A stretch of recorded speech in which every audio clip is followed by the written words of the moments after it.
السلام علیکم ورحمۃ اللہ وبرکاتہ۔ ابو عبیدہ بن جراح رضی اللہ عنہ کے حالات و واقعات سماعت فرمائیں گے، جن کو اسی دنیا میں جنت کی خوشخبری دی گئی۔ جی ہاں، نبی کریم صلی اللہ علیہ وسلم نے خود اپنی زبان مبارک سے فرمایا، ابو عبیدہ بن جراح جنتی ہیں، جو اپنے وقت کے عظیم فاتح تھے، جنہوں نے رومیوں کو ناکن چنے چبوائے، اپنے سے 6 گنا رومی فوج کا مقابلہ کیا۔ ایک موقع پر رومی لشکر کی تعداد 2.5 لاکھ تھی، جبکہ مسلمان صرف 40,000 تھے۔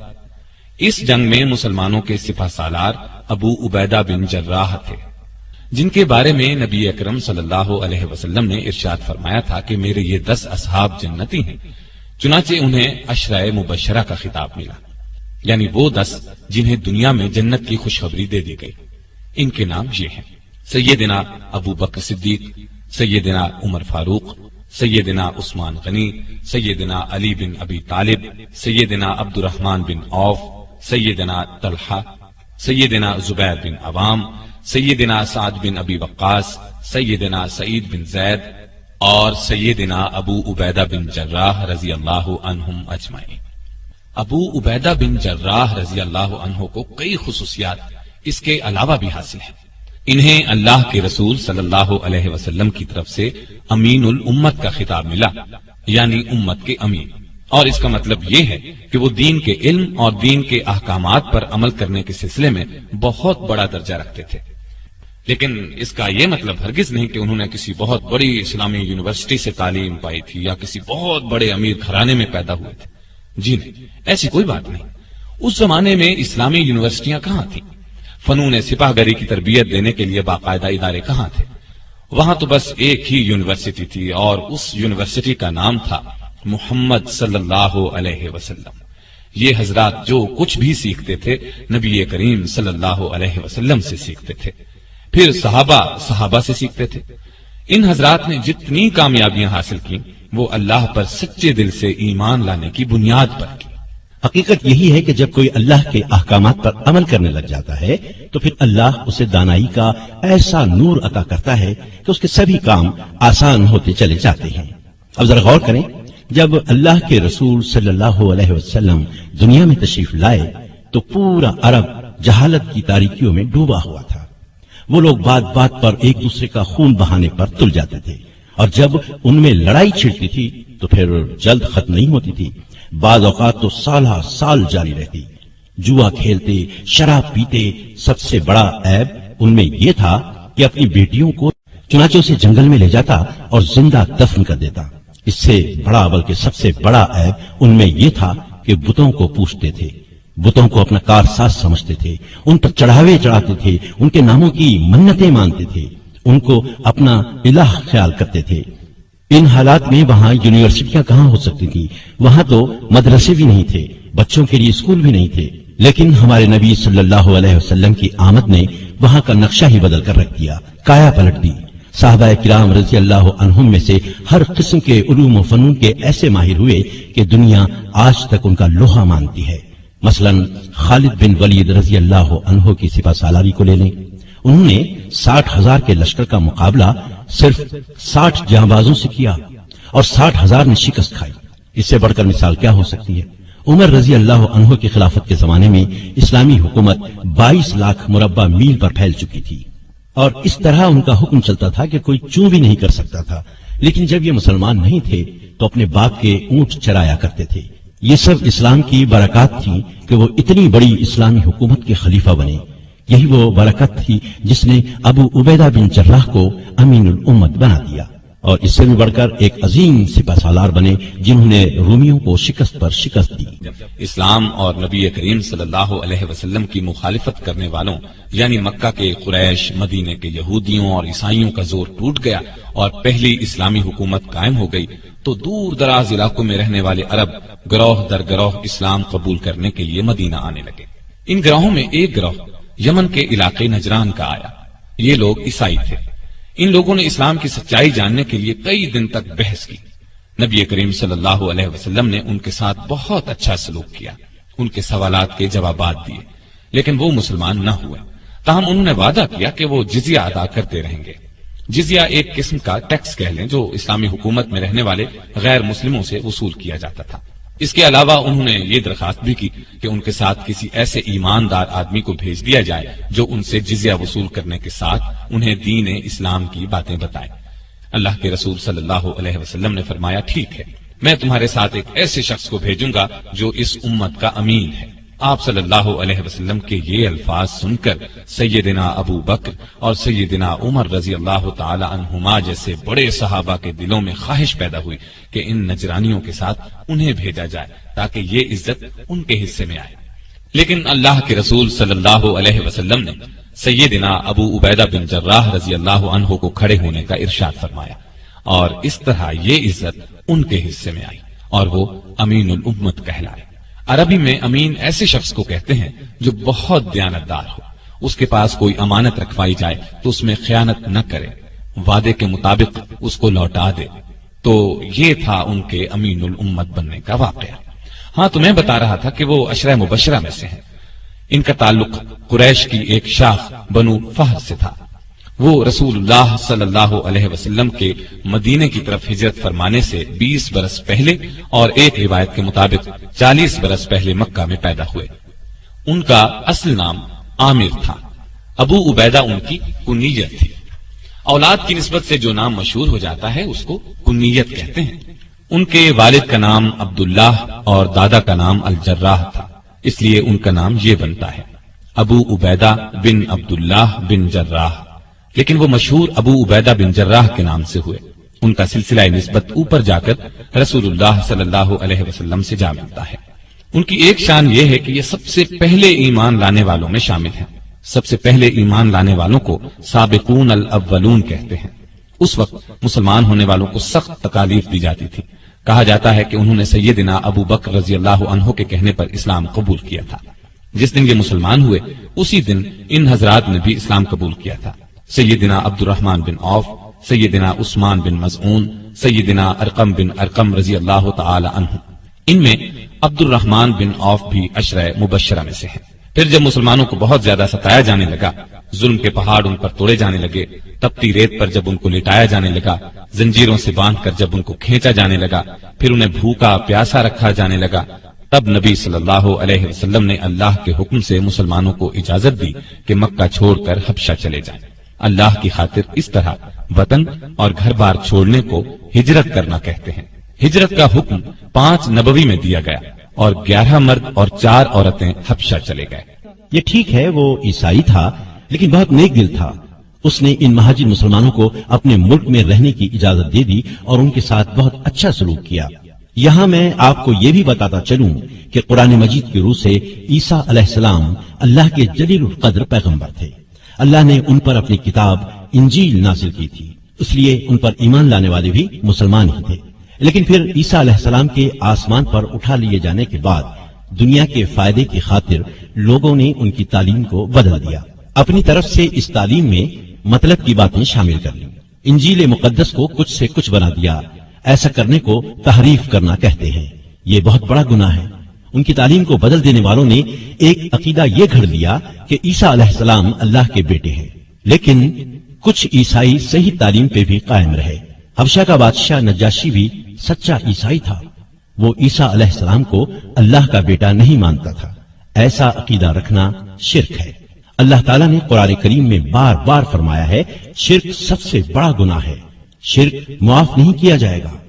اس قافلے میں 91 مہاجر تھے، ان میں 73 مرد اور 18 عورتیں تھیں۔ اپنے دین کے لیے یہ بہت بڑی قربانی تھی۔ ابو عبیدہ بن جراح کی ایک شان یہ ہے کہ انہوں نے 2 مرتبہ ہجرت کی، یعنی دوسری مرتبہ 13 ہجری کو حبشہ سے مدینہ کی طرف اس وقت ہجرت کی جب اللہ کے رسول صلی اللہ علیہ وسلم ہجرت فرما کر مدینہ تشریف لے گئے۔ اس طرح ان کے حصے میں ہجرت کا دگنا ثواب آیا۔ یہی نہیں، انہیں تو اللہ تعالیٰ نے بہت سی دوسری نعمتوں سے بھی نوازا۔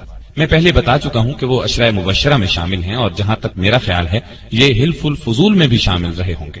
میں آپ کو یہ بھی بتاتا چلوں کہ مدینہ تشریف لانے کے بعد نبی اکرم صلی اللہ علیہ وسلم نے مسلمانوں کے مابین جو مواخات قائم کی تھی اس میں حضرت ابو عبیدہ بن جراح بھی شامل تھے۔ مواخات کا مطلب ہے بھائی چارہ، نبی صلی اللہ علیہ وسلم نے دو مسلمانوں میں بھائی چارہ قائم فرمایا تھا۔ اس طرح ابو عبیدہ بن جراح رضی اللہ عنہ کو ابو طلحہ رضی اللہ عنہ کا دینی بھائی بنایا۔ یہ بھائی چارہ اس لیے تھا کہ مسلمان ایک دوسرے کے مددگار اور خیر خواہ بن جائے۔ یہ لوگ پھر ایسے خیر خواہ بنے کہ سگے بھائی بھی ایسی خیر خواہی کم ہی کرتے ہیں۔ اکثر صحابہ رضی اللہ عنہم نے اپنا آدھا مال اپنے بھائیوں کو دے دیا۔ جن کے پاس 2 مکان تھے انہوں نے ایک مکان دے دیا۔ غرض ہر چیز کا نصف بھائیوں کے نظر کر دیا۔ ایسی مثال دنیا میں کم ہی ملتی ہے، لیکن افسوس آج کل مسلمانوں میں بھائی چارے کے جذبات کم ہی نظر آتے ہیں۔ اسلام نے تمام مسلمانوں کو بھائی بھائی قرار دیا ہے۔ اللہ تعالیٰ قرآن مجید میں ارشاد فرماتا ہے، اور انصاف کرو کہ اللہ انصاف کرنے والوں کو پسند کرتا ہے۔ مومن تو ایک دوسرے کے بھائی ہیں، لہذا اپنے بھائیوں کے درمیان تعلقات کو درست کرو اور اللہ سے ڈرو، امید ہے کیا جائے گا۔ ابو عبیدہ بن جراح رضی اللہ عنہ کو نبی صلی اللہ علیہ وسلم سے کتنی محبت تھی۔ عربی میں اس کو حب رسول کہتے ہیں اور یہ ایمان کا حصہ ہے۔ سچا مسلمان وہی ہے جس کے دل میں اللہ اور اس کے رسول صلی اللہ علیہ وسلم کی محبت دنیا کی ہر چیز سے زیادہ ہو، یہاں تک کہ اپنی جان سے بھی زیادہ محبت اللہ اور اس کے رسول سے ہونی چاہیے، تبھی ایمان کامل ہوتا ہے۔ اور یہ محبت زبانی نہ ہو، اس محبت کا تقاضا یہ ہے کہ انسان اللہ کے احکامات پورے طور پر بجا لائے، نبی صلی اللہ علیہ وسلم کی اطاعت میں انتہا کر دے۔ لیکن آج مسلمان اللہ کے احکامات پر توجہ ہی نہیں دیتے۔ ابو عبیدہ بن جراح رضی اللہ عنہ کی ایک شان یہ بھی ہے کہ وہ رسول اللہ صلی اللہ علیہ وسلم سے سچی محبت کرتے تھے۔ یہی وجہ تھی کہ آپ بھی ان سے بہت محبت کرتے تھے۔ ان کی زندگی کا ایک واقعہ ایسا ہے کہ وہ ایمان اور یقین کے بہت اونچے درجے پر نظر آتے ہیں۔ اللہ تعالیٰ قرآن کریم میں فرماتا ہے، تم یہ نہ دیکھو گے کہ جو لوگ اللہ اور قیامت کے دن پر ایمان رکھتے ہیں وہ ان لوگوں سے محبت کریں جو اللہ، اس کے رسول صلی اللہ علیہ وسلم کی مخالفت کر رہے ہیں، چاہے وہ ان کے باپ ہوں یا بیٹے، یا ان کے بھائی ہوں یا خاندان کے لوگ۔ اللہ نے ان کے دلوں میں ایمان پختہ کر دیا ہے اور اپنی طرف سے ایک روح عطا کر کے قوت بخشی ہے۔ وہ انہیں ایسی جنتوں میں داخل کرے گا جن کے نیچے نہریں بہتی ہوں گی، وہ ان میں ہمیشہ رہیں گے۔ اللہ ان سے راضی ہو گیا، وہ اللہ سے راضی ہو گئے۔ وہ اللہ کے طرفدار لوگ ہیں اور اللہ کے طرفدار ہی فلاح پانے والے ہیں۔ یہ اللہ تعالیٰ نے صحابہ رضی اللہ عنہم کی تعریف بیان فرمائی ہے۔ اب اس کی وضاحت میں واقعہ سنیں۔ غزوہ بدر میں ایسا ہوا کہ ابو عبیدہ بن جراح رضی اللہ عنہ اور ان کے والد عبداللہ بن جراح لڑائی کے دوران آمنے سامنے آ گئے۔ ان کے والد مسلمان نہیں ہوئے تھے اور کافروں کے لشکر میں تھے۔ وہ بہت بڑھ بڑھ کر حملے کر رہے تھے۔ کوئی عام آدمی ہوتا تو باپ کو دیکھ کر پیچھے ہٹ جاتا، لیکن سیدنا ابو عبیدہ رضی اللہ عنہ نے یہ کمزوری نہ دکھائی۔ اپنے باپ کی اس وقت کی حالت کو ذہن میں رکھا، یہ کہ وہ اللہ کا دشمن ہے۔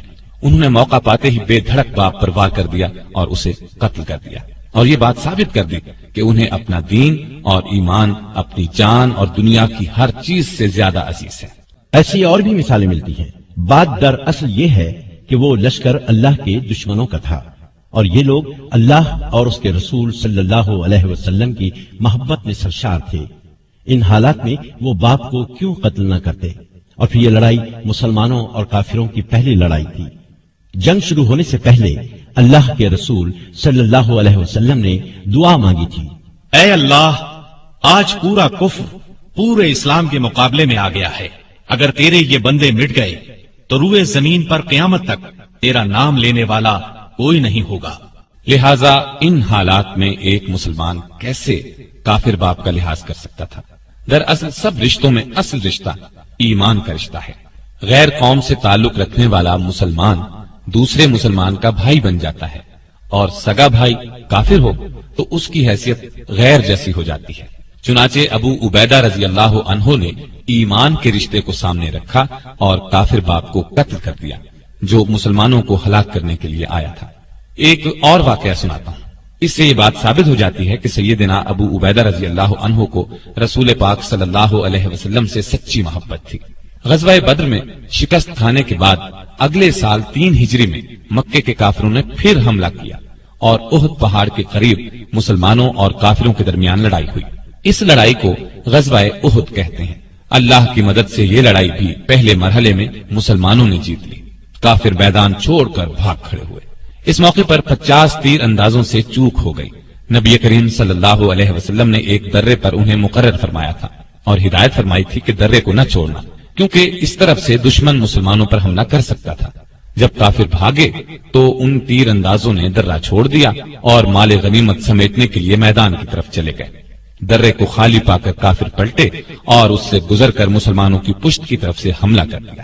اس اچانک حملے سے مسلمانوں کے پاؤں اکھڑ گئے، اس لیے کہ وہ تو مال غنیمت جمع کرنے میں مصروف ہو چکے تھے۔ اب صورتحال ایسی پیدا ہو گئی کہ نبی صلی اللہ علیہ وسلم بھی زخمی ہو گئے۔ ایک پتھر لگنے سے آپ کے سامنے کے 2 دانت شہید ہو گئے۔ خود کی کڑیاں آپ کے رخسار مبارک میں گڑ گئیں۔ یہ بہت نازک وقت تھا۔ مسلمان پاؤں اکھڑنے کی وجہ سے بکھر گئے، ادھر ادھر بھاگ پڑے۔ ادھر کافروں نے شور مچا دیا کہ ہم نے مسلمانوں کے نبی کا خاتمہ کر دیا، نعوذ باللہ۔ ایسے نازک موقع پر ابو عبیدہ بن جراح اور دوسرے جانثار صحابہ رضی اللہ عنہم نے اپنی جانوں کی پرواہ نہ کرتے ہوئے آپ صلی اللہ علیہ وسلم کی حفاظت کی خاطر سامنے کھڑے ہو گئے، اور جو تیر، نیزہ، پتھر، جو کچھ بھی آیا انہوں نے اپنے جسموں پر اس کو لینا شروع کیا۔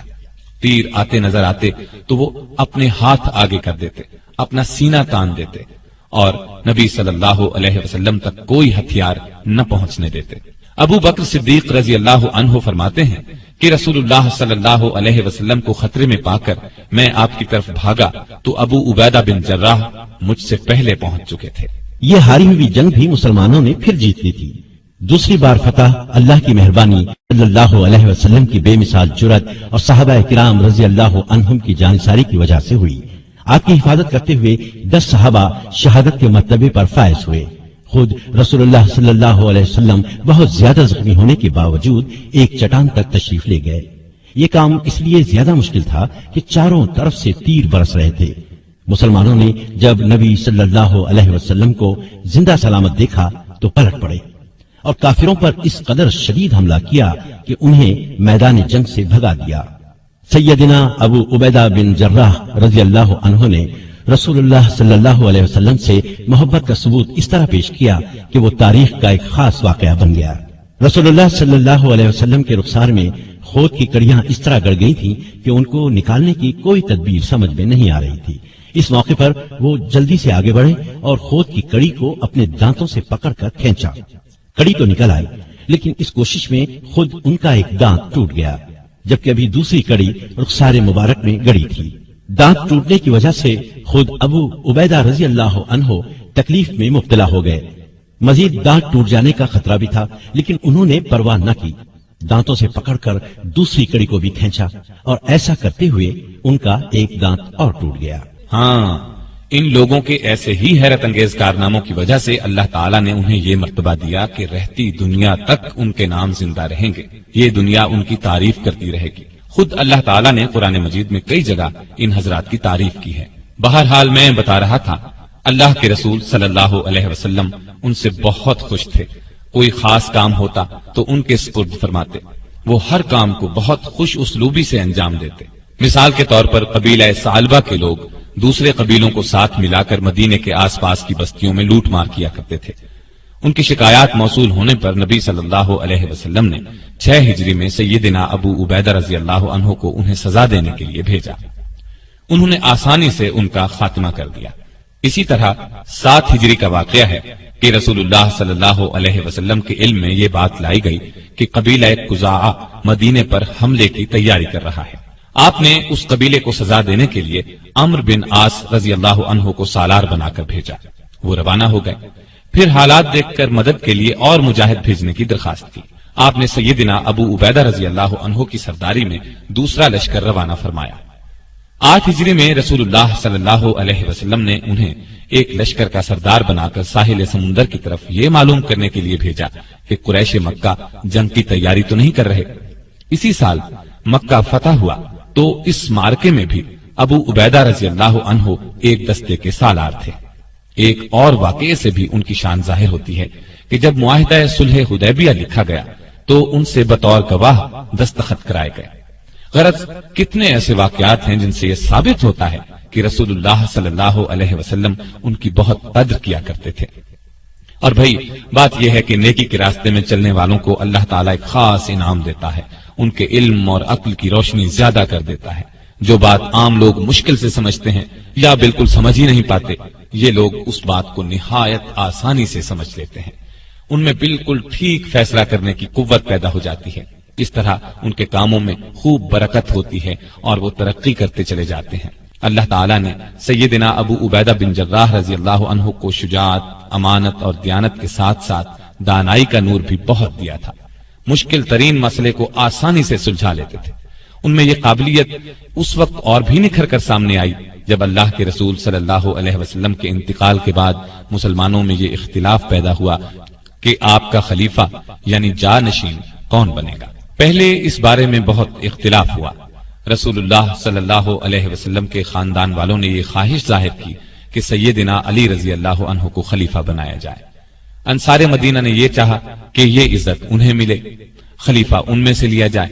انصار مدینہ وہ لوگ ہیں جنہوں نے مسلمانوں اور نبی صلی اللہ علیہ وسلم کی ہجرت کے موقع پر میزبانی کی تھی، ہر طرح ساتھ دیا تھا، ہر قسم کی قربانی دی تھی۔ لیکن اس طرح گروہی بادشاہت قائم ہوتی۔ بالکل صحیح طریقہ یہ تھا کہ رسول اللہ صلی اللہ علیہ وسلم کا خلیفہ اس شخص کو چنا جائے جو نیکی اور دانائی میں خاص مقام رکھتا ہو، اور یہی بات سب سے اچھی تھی۔ جس وقت خلیفہ کے معاملے پر گرما گرم بحث ہو رہی تھی اور یہ خطرہ پیدا ہو چلا تھا کہ کہیں مسلمانوں میں اختلاف پیدا نہ ہو جائے، اللہ تعالیٰ نے اپنی خاص رحمت کے ساتھ سیدنا ابو بکر صدیق رضی اللہ عنہ کے دل میں یہ خیال ڈالا کہ اللہ کے رسول صلی اللہ علیہ وسلم کا جانشین بننے کا حق اگر کسی کو ہے تو اسے ہے جو تقوی اور دانائی میں سب سے بڑھا ہوا ہے۔ چنانچہ آپ آگے بڑھے اور فرمایا، مسلمانوں، میرے نزدیک تو دو آدمی ایسے ہیں جن میں سے ایک کو رسول اللہ صلی اللہ علیہ وسلم کا جانشین بنایا جا سکتا ہے، ایک عمر بن خطاب رضی اللہ عنہ اور دوسرے ابو عبیدہ بن جراح رضی اللہ عنہ۔ لیکن پھر حضرت عمر رضی اللہ عنہ نے ابو بکر رضی اللہ عنہ کا ہاتھ پکڑ کر ان کے ہاتھ پر بیعت امارت کر لی، اور دوسرے لوگوں نے بھی حضرت عمر کے اس انتخاب کی تائید کی، کیونکہ ایمان و تقوی میں حضرت ابو بکر صدیق سب سے زیادہ ممتاز تھے۔ اور یہ فیصلہ واقعی بالکل درست تھا، اس لیے کہ سیدنا ابو بکر صدیق رضی اللہ عنہ نے خلافت کا منصب سنبھالتے ہی ایسی دانائی اور دلیری سے ملک کا انتظام کیا کہ اس کی مثال نہیں ملتی، جبکہ رسول اللہ صلی اللہ علیہ وسلم کے انتقال کے بعد دشمنوں نے یہ خیال کر لیا تھا کہ بس اب دین اسلام کا خاتمہ ہو جائے گا۔ کچھ بدبختوں نے تو نبوت کا دعویٰ تک کر دیا تھا، کچھ نے دین اسلام کے احکامات ماننے سے انکار کر دیا تھا، ایک طبقے نے زکوٰۃ دینے سے انکار کر دیا تھا۔ حالات ایسے تھے کہ سب اونچے درجے کے صحابہ رضی اللہ عنہم نے انہیں مشورہ دیا تھا کہ ابھی ان باغیوں اور شریروں کو کچھ نہ کہا جائے، لیکن سیدنا ابو بکر صدیق رضی اللہ عنہ نے ان کے خلاف جہاد کیا اور ان سب کو پوری سزا دی۔ ایک اور بڑا اور اہم کام انہوں نے یہ کیا کہ ایران اور روم کی فوجوں سے جہاد کرنے کے لیے مجاہدین کے لشکر روانہ کیے اور شاندار فتوحات حاصل کی۔ یہ دونوں ملک مدینے پر حملہ کر کے اسلامی سلطنت کو پارا پارا کرنے کی تیاریاں کر رہے تھے۔ اس جہاد میں سیدنا ابو عبیدہ بن جراح نے سپہ سالار کی حیثیت سے شاندار کارنامے انجام دیے۔ اس کی تفصیل یوں ہے، ابو بکر صدیق رضی اللہ عنہ نے 13 ہجری میں لشکر روانہ کیے، سیدنا خالد بن ولید رضی اللہ عنہ کو عراق کی طرف روانہ کیا، سیدنا ابو عبیدہ بن جراح کو حمص کی طرف، اور سیدنا عمرو بن عاص رضی اللہ عنہ کو فلسطین بھیجا۔ شرحبیل بن حسنہ رضی اللہ عنہ کو اردن جانے کا حکم دیا اور سیدنا یزید بن ابی سفیان رضی اللہ عنہ کو دمشق کی طرف بھیجا۔ یہ لشکر اس لیے بھیجے گئے کہ رومی اور ایرانی سلطنتیں مسلمانوں پر حملہ آور ہونے کی تیاریاں کر رہی تھیں۔ اسلام سے لڑنے کی اجازت نہیں دیتا کہ اپنی طاقت بڑھائی جائے، اس نے زمین پر فساد پھیلانے کو قتل سے بڑا فتنہ قرار دیا ہے، لیکن ساتھ ہی اپنی حفاظت کو ضروری بتایا ہے۔ اسی سلسلے میں نبی صلی اللہ علیہ وسلم تبوک گئے تھے۔ ابو بکر صدیق رضی اللہ عنہ نے بھی آپ کی اسی سنت پر عمل کیا کہ ان کے حملہ آور ہونے کا انتظار کرنے کے بجائے آگے بڑھ کر ان کا مقابلہ کیا جائے۔ سیدنا ابو عبیدہ بن جراح رضی اللہ عنہ مدینہ منورہ سے روانہ ہوئے تو ان کے ساتھ کوئی بڑی فوج نہیں تھی، لیکن ان کا دل اس یقین سے لبریز تھا کہ دشمن کتنا بھی طاقتور ہو ہمارے سامنے نہیں ٹھہر سکے گا۔ اس یقین کی اصل وجہ اللہ کی امداد پر پورا پورا بھروسہ تھا۔ غزوہ بدر، غزوہ احد، غزوہ احزاب اور غزوہ خیبر میں انہوں نے اس غیبی امداد کو اپنی آنکھوں سے دیکھا تھا۔ رسول اللہ صلی اللہ علیہ وسلم کے زمانے میں لڑی جانے والی ان سب جنگوں میں مسلمانوں کی تعداد کافروں کے مقابلے میں بالکل کم تھی، لیکن فتح مسلمانوں ہی کو حاصل ہوئی۔ دوسری طرف رومی بھی جنگ کی زبردست تیاریاں کر رہے تھے۔ وہ لڑائی میں کچھ کم ماہر نہیں تھے۔ ان کو ہر طرح کی امداد پہنچانے کے لیے ان کی پشت پر ایک بڑی سلطنت تھی۔ بہرحال ابو عبیدہ رضی اللہ عنہ کے راستے میں سب سے پہلے بصرہ کا شہر آیا۔ انہوں نے اس شہر کو نہایت آسانی سے فتح کر لیا۔ رومیوں نے اپنی طرف سے پوری تیاری کر کے مقابلہ کیا تھا۔ بصرہ کے بعد انہوں نے مآب بھی بہت آسانی سے فتح کر لیا۔ یہ ابتدائی فتوحات سیدنا ابو عبیدہ رضی اللہ عنہ نے اللہ کی مدد اور ایمانی جذبے ہی سے حاصل کی۔ ان دو مقامات کی فتح کے بعد آپ جابیہ پہنچ کر رک گئے تاکہ اندازہ لگا سکیں کہ رومی اب کیا کرنے والے ہیں۔ ادھر دو جنگیں ہارنے کے بعد رومی ہوشیار ہو گئے تھے۔ پہلے وہ اس خوش فہمی میں مبتلا تھے کہ مسلمان ہمارے مقابلے میں ہیں ہی کیا، لیکن اب انہیں اندازہ ہوا کہ ان کا مقابلہ معمولی انسانوں سے نہیں ہے۔ چنانچہ انہوں نے ایک جگہ جمع ہو کر بھرپور مقابلے کی تیاریاں شروع کر دی۔ دوسری طرف ابو عبیدہ بن جراح رضی اللہ عنہ نے بھی حالات کا اندازہ لگا کر دربار خلافت کو رومیوں کی تیاریوں اور ارادوں کی خبر دی اور مدد مانگی۔ سیدنا ابو بکر صدیق رضی اللہ عنہ نے فوراً فوجی مدد روانہ فرمائی اور جو دوسرے سالار روانہ فرما چکے تھے انہیں بھی پیغام بھیجا کہ ابو عبیدہ کے پاس پہنچ جائیں۔ ایسا ہی حکم آپ نے خالد بن ولید کو بھی بھیجا، یعنی وہ بھی عراق سے شام پہنچ جائیں۔ تو سیدنا ابو بکر صدیق رضی اللہ عنہ کو بھی اس غیبی تائید الہی سے جنگ کے محاذ پر پیش آنے والی مشکلات کا اندازہ ہو گیا تھا۔ چنانچہ انہوں نے تمام سپہ سالاروں کو حکم دیا کہ ابو عبیدہ کی مدد کے لیے پہنچ جائیں۔ جب سب لشکر ان کے پاس پہنچ گئے تو سپہ سالار خالد بن ولید رضی اللہ عنہ کو بلا لیا گیا، اس لیے کہ وہ بہت زیادہ بہادر تھے اور جنگی تدبیریں اختیار کرنے میں اللہ نے انہیں خاص قابلیت عطا کی تھی۔ اس موقع پر انہی کو سالار اعلیٰ بنانا مناسب تھا۔ غزوہ موتا میں کامیابی حاصل کرنے پر رسول اللہ صلی اللہ علیہ وسلم نے انہیں سیف اللہ یعنی اللہ کی تلوار کے لقب سے نوازا تھا۔ جنگ جیتنے کی خاص صلاحیتیں اللہ تعالیٰ نے انہیں عطا فرمائی تھی۔ سالار اعلیٰ بن کر انہوں نے اپنی قابلیت اور بہادری کا پورا ثبوت دیا۔ رومی بادشاہ نے اپنی فوج کے سالاروں کے مشورے سے جنگ کا ایسا نقشہ بنایا تھا کہ لازمی طور پر فتح حاصل ہو اور مسلمانوں کا اس طرح خاتمہ ہو جائے کہ وہ پھر مقابلے میں آنے کے قابل نہ رہیں۔ اس نے حکم دیا تھا کہ مسلمانوں کو اکٹھا نہ ہونے دیا جائے اور رومی فوج یرموک کے میدان میں جمع ہو کر مسلمانوں پر بھرپور حملے کی تیاری کرے۔ یرموک کی لڑائی تاریخ کی بہت بڑی جنگ گنی جاتی ہے۔ اس میں رومیوں کی تعداد 2.5 لاکھ تھی جبکہ مسلمان فوج صرف 40,000 تھی۔ جنگ کے ساز و سامان میں بھی رومی بہت بڑھے ہوئے تھے، ان کی فوجی تربیت بھی زبردست انداز میں ہوئی تھی، لیکن دوسری طرف بھی آخر سیف اللہ تھے۔ خالد بن ولید رضی اللہ عنہ نے بھی اللہ کی مدد سے ایسی جنگی تدبیریں اختیار کی اور مسلمان مجاہد ایسی بہادری سے لڑے کہ بہت تعداد اور بھاری ہتھیار کچھ بھی کام نہ آئے۔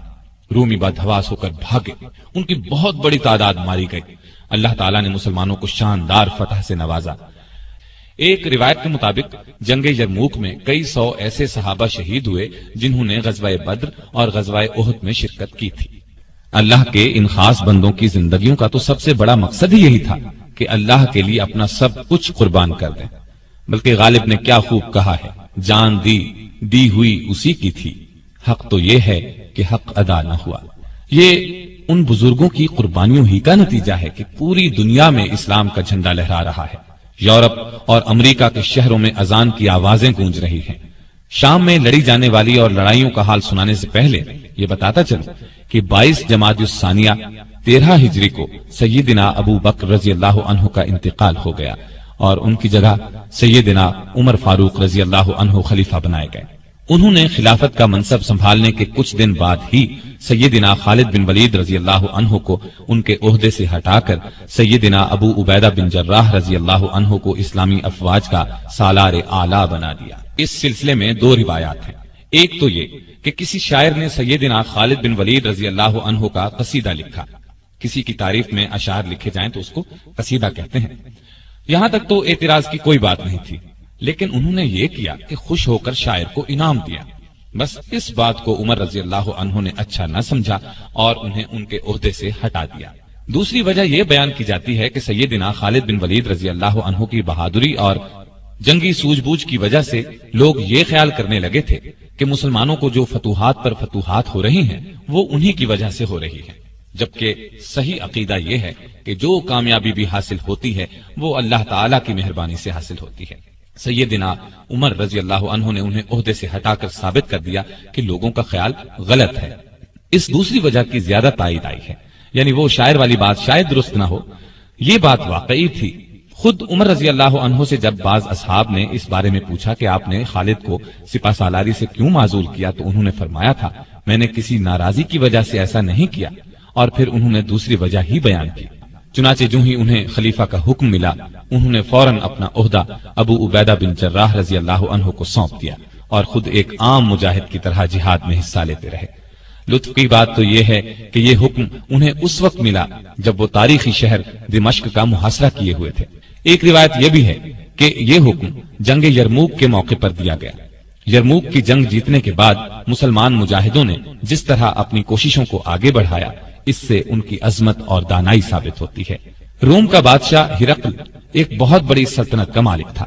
صرف ایک جنگ ہار جانے سے اس کی طاقت ختم نہیں ہو گئی تھی، ایک جنگ ہار کر اس کا پارا اور چڑھ گیا تھا اور اس نے مسلمانوں کو شکست دینے کی ٹھان لی تھی۔ چنانچہ وہ شام کے بڑے شہر ہمس پہنچ گیا اور مسلمانوں پر بھرپور حملے کی تیاریاں کرنے لگا۔ ایسی صورت میں ضروری تھا کہ مسلمان بھی اپنی پوری قوت اس کی فوج کا مقابلہ کرنے کے لیے جمع کرتے، لیکن انہوں نے تو کمال کر دیا، اپنی فوج کو 3 حصوں کر کے 3 الگ الگ محاذوں پر جہاد جاری رکھنے کا فیصلہ کیا۔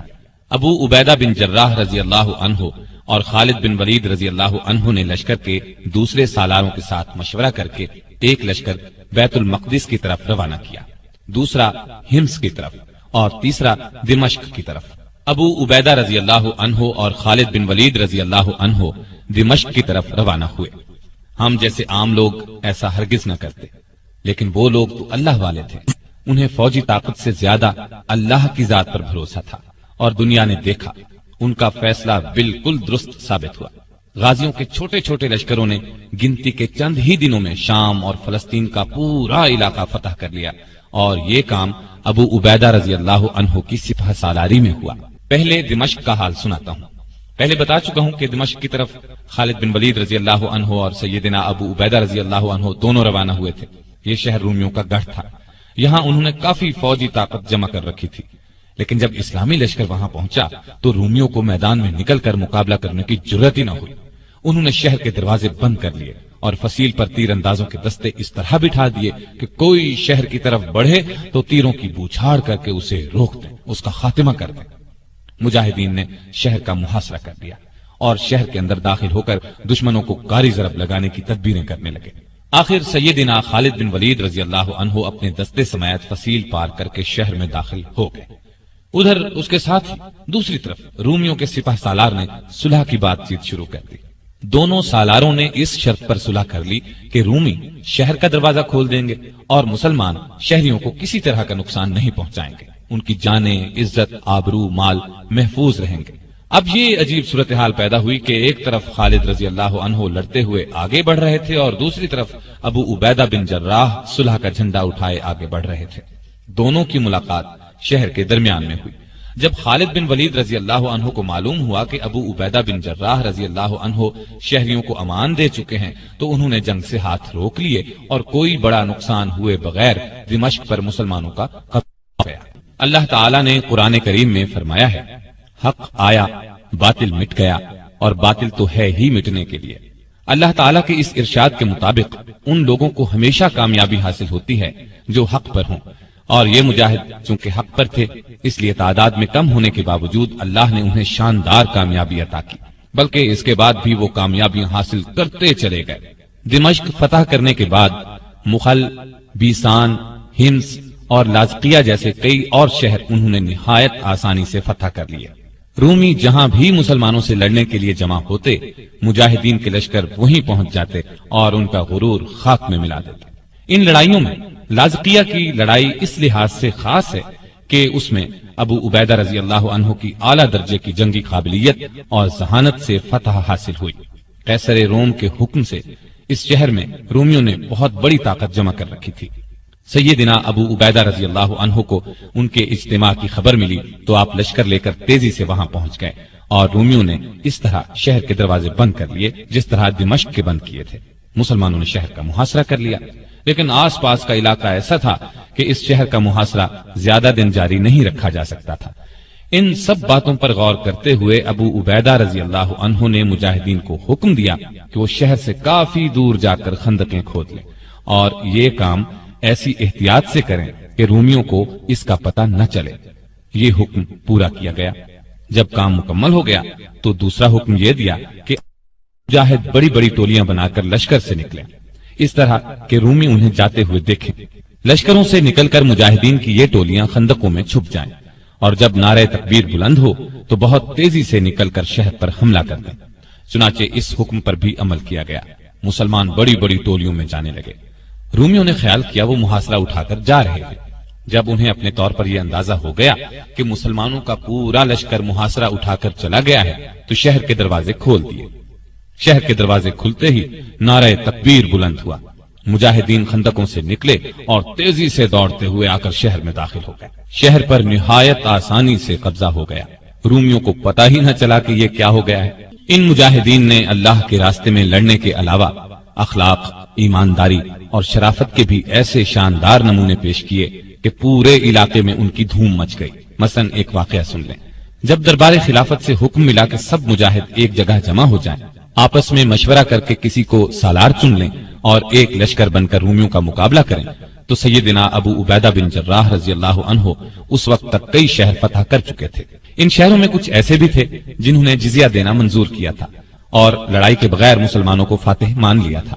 جزیہ ایک ٹیکس ہے جو اسلامی سلطنت میں رہنے والے غیر مسلموں سے اس شرط کے ساتھ وصول کیا جاتا ہے کہ مسلمان ان کی حفاظت کریں گے۔ ان لوگوں نے جزیہ بھی ادا کر دیا تھا۔ خلیفۃ المسلمین کا حکم ملنے کے بعد مسلمانوں کو یہ علاقے چھوڑنے پڑے تو ان شہروں کے باشندوں کو جزیہ کی ساری رقم لوٹا دی اور ان سے کہا چونکہ اب ہم تمہاری حفاظت کی شرط پوری نہیں کر سکتے اس لیے یہ رقمیں اپنے پاس رکھنے کا بھی ہمیں کوئی حق نہیں ہے۔ ہمارے ان بزرگوں کی تو تمام زندگیاں ہی ایسی ہیں کہ ان کی مثال ہی نہیں ملتی۔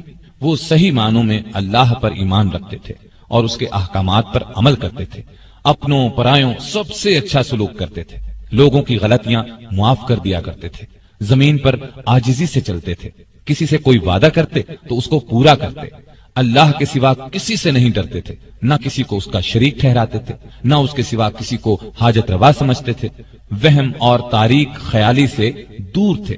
وہ ہمیشہ زندگی کا روشن پہلو دیکھتے تھے اور یہ روشنی دوسروں تک پہنچاتے تھے۔ وہ کشادہ دل اور بلند حوصلہ تھے۔ ان کی بہادری اور دانائی ان کے اچھے اعمال ہی کا انعام تھی۔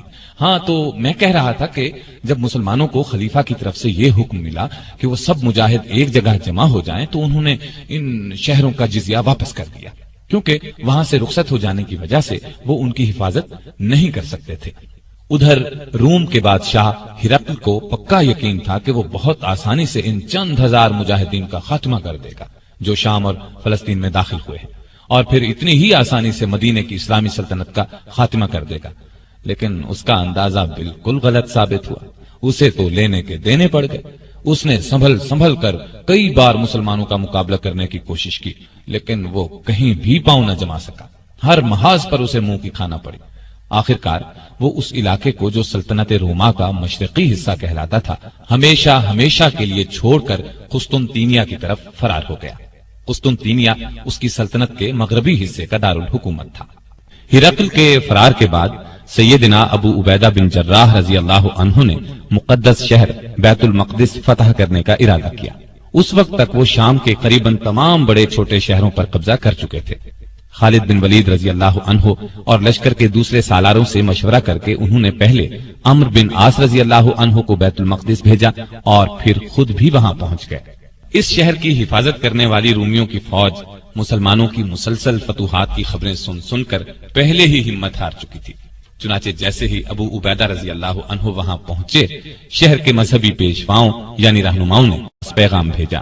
وہ پیغام یہ تھا: اگر مسلمانوں کے خلیفہ عمر بن خطاب رضی اللہ عنہ خود بیت المقدس آئیں تو ہم لڑے بغیر شہر کی کنجیاں ان کے حوالے کر دیں گے۔ یہ سن کر ابو عبیدہ بن جراح رضی اللہ عنہ نے کہا: اس سے اچھی بات کیا ہو سکتی ہے کہ ہمارا ایک بھی مجاہد نہ مارا جائے اور بھی کوئی نقصان نہ ہو اور شہر پر ہمارا قبضہ بھی ہو جائے۔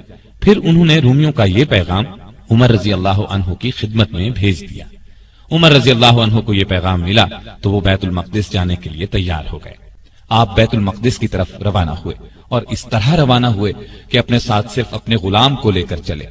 آج کل کے بادشاہ کہیں جاتے ہیں تو ان گنت حفاظتی انتظامات کیے جاتے ہیں، حفاظتی دستہ ساتھ جاتا ہے، لیکن وہ صرف اپنے ایک غلام کو لے کر چل پڑے۔ اور اس سے بھی بڑھ کر مزے کی بات یہ ہے کہ ان کے پاس اونٹ بھی ایک ہی تھا، 2 اونٹ بھی نہیں تھے، لہٰذا وہ باری باری اونٹ پر سواری کر رہے تھے۔ پہلے عمر رضی اللہ تعالی عنہ نے اگر سواری کی تو پھر غلام نے سواری کی، غلام کی باری ختم ہوئی تو عمر رضی اللہ عنہ کے اونٹ پر بیٹھنے کی باری آئی۔ اس طرح باری باری اونٹ کی سواری کرتے آخر وہ بیت المقدس کے نزدیک پہنچ گئے۔ پر لطف بات یہ ہے کہ جب بیت المقدس نزدیک آیا تو اس وقت اونٹ پر سواری کرنے کی باری غلام کی تھی اور مسلمانوں کے خلیفہ اونٹ کی مہار پکڑے پیدل چلے آ رہے تھے۔ شہر کا دروازہ قریب آنے پر غلام نے کہا بھی دروازہ نزدیک آ چکا ہے، اب اونٹ پر آپ سوار ہو جائیں۔ اس پر عمر رضی اللہ عنہ نے فرمایا کہ سنیں، باری آپ کی ہے، لہذا اونٹ پر آپ ہی بیٹھے رہیں۔ غلام نے کہا وہ لوگ کیا سوچیں گے؟ عمر رضی اللہ عنہ نے فرمایا کوئی پرواہ نہیں، ہمیں جو کچھ بھی عزت ملی ہے اسلام کی بدولت ملی ہے، نہ کہ سواری یا لباس سے۔ اور پھر اسی حالت میں مسلمانوں کے دوسرے خلیفہ عمر فاروق رضی اللہ عنہ شہر کے دروازے پر پہنچے۔ وہاں عیسائی اور مسلمانوں کی فوج کے سپہ سالار ابو عبیدہ رضی اللہ عنہ اور دوسرے سالار موجود تھے۔ چشم فلک نے یہ نظارہ دیکھا، آقا اونٹ کی مہار پکڑے چلے آ رہے ہیں اور غلام اونٹ پر سوار ہے، اور یہ نظارہ دیکھتے ہی بیت المقدس کے مذہبی پیشواؤں نے شہر کی چابیاں ان کے حوالے کر دی۔ سنا ہے ان کی کتابوں میں یہی لکھا ہوا تھا کہ جب مسلمانوں کا خلیفہ بیت المقدس کے دروازے پر پہنچے گا تو اونٹ کی مہار اس کے ہاتھ میں ہوگی اور غلام اونٹ پر بیٹھا ہوگا۔ یہ بھی کہا جاتا ہے کہ اس وقت عمر رضی اللہ عنہ کے جسم پر جو لباس تھا اس میں پیوند لگے ہوئے تھے۔ دروازہ نزدیک آنے پر غلام نے یہ بھی کہا تھا کہ آپ لباس تبدیل کر لیں، آپ نے یہ بھی پسند نہیں فرمایا تھا۔ اس طرح بیت المقدس خون کا ایک قطرہ بہائے بغیر فتح ہو گیا، مسلمانوں کا اس پر قبضہ ہو گیا۔ عمر رضی اللہ عنہ نے ابو عبیدہ رضی اللہ عنہ کو اس پورے علاقے کا والی یعنی گورنر مقرر فرمایا اور خود مدینے لوٹ گئے۔ ابو عبیدہ رضی اللہ عنہ قریباً 1 برس تک اس علاقے کے حکمران رہے، پھر 18 ہجری میں ان کا انتقال ہو گیا۔ ان کی وفات طاعون کی بیماری سے ہوئی۔ آپ اس وقت اموس کے مقام پر تھے، وہاں یہ وبائی مرض پھیل گیا۔ عمر رضی اللہ عنہ نے انہیں وہاں سے کہیں اور منتقل ہونے کا مشورہ دیا، لیکن آپ وہیں رہے اور فرمایا موت وقت سے پہلے نہیں آ سکتی۔ ہاں، ان کے 2 بیٹے تھے، ایک کا نام یزید اور دوسرے کا عمیر تھا۔ یہ دونوں لاولد فوت ہوئے اور یوں ابو عبیدہ بن جراح رضی اللہ عنہ کی نسل آگے نہیں چلی، لیکن اصل چیز تو ان کے اچھے اعمال تھے جن کا ثواب قیامت تک انہیں ملتا رہے گا۔ اور یہ بات بھی اچھی طرح سمجھ لینی چاہیے کہ انسان کا اصل کام نیکی کے راستے پر چلنا اور برائیوں سے بچنا ہے۔ ایسا کرنے والے دین اور دنیا کی نعمتیں خوب حاصل کرتے ہیں، ان کے لیے کامیابیوں کے دروازے کھلتے چلے جاتے ہیں۔ سیدنا ابو عبیدہ رضی اللہ عنہ اور ہمارے دوسرے بزرگوں کو اسی راستے پر چل کر شاندار کامیابیاں حاصل ہوئیں۔ وہ عظیم جرنیل اور عظیم فاتح بنے، اور سب سے بڑی بات یہ ہے کہ انہیں دنیا میں ہی اللہ کے رسول صلی اللہ علیہ وسلم نے جنتی ہونے کی عظیم